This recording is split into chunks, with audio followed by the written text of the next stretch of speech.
Okay, so we will continue on with week 2. Now we're talking about beta-oxidation. All right, and so this is different than glucose oxidation because we're not dealing with sugar here. Instead, we're dealing with fats. So here are 4 objectives or outcomes for this lecture. So where do we store fat? What's a triglyceride? What's going on with beta-oxidation?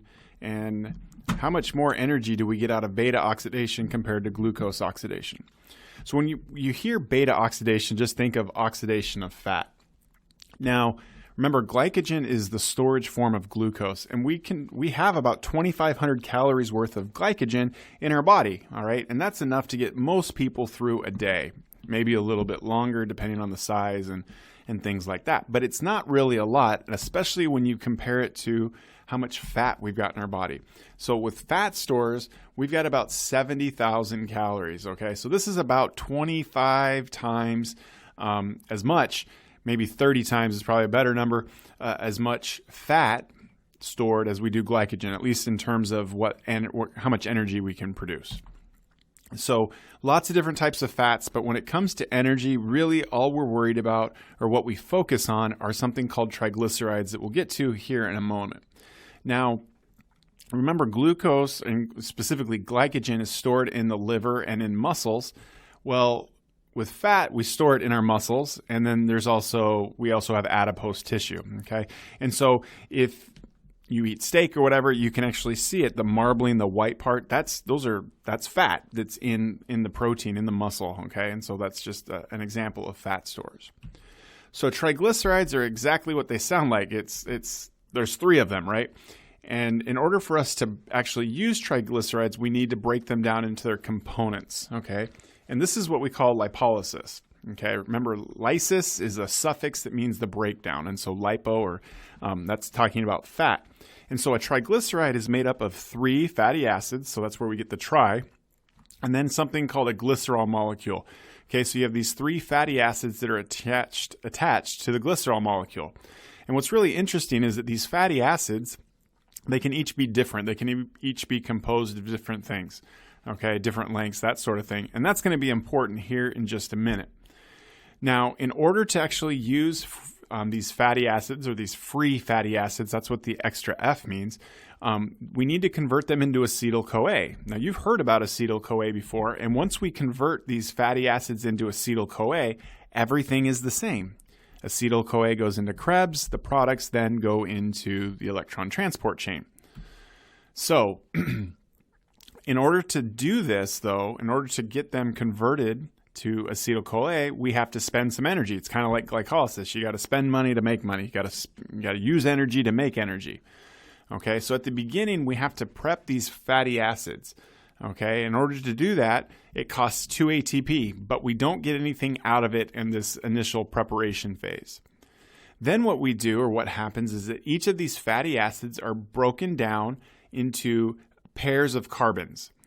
Okay, and so what we then do with those pairs of carbons is we can use them to form one acetyl-CoA.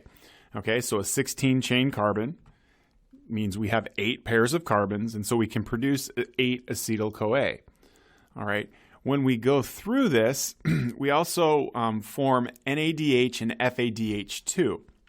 And the way this works is, and we're not going to get deep into the chemistry for many reasons, one of which is it's not something that I completely understand or understand very much at all, but I know that every time we break a carbon chain from another carbon chain, we ultimately produce an NADH and an FADH2 molecule. Well, if you've got a 16-chain carbon, in order to get it into 8 pairs of carbons, I only have to make 7 cuts, okay?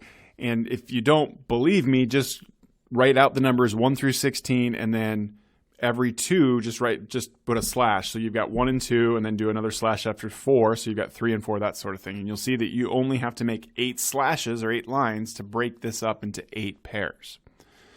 Generally speaking, free fatty acids have anywhere from 14 to 24 carbons, but that's generally, there are some that are a little bit different, okay?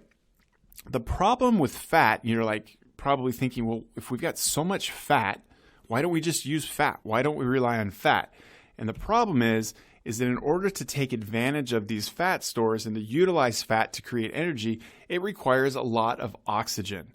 Okay, and oxygen is in demand, right? So we don't always have enough oxygen to do what we need.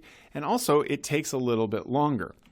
All right, and so when we're at low intensity exercise, we can take it, it's not a big deal. It can require more oxygen, but that's not a big deal. It can take more time, not a big deal. So we can rely on fats. And we're going to talk about that in a couple videos.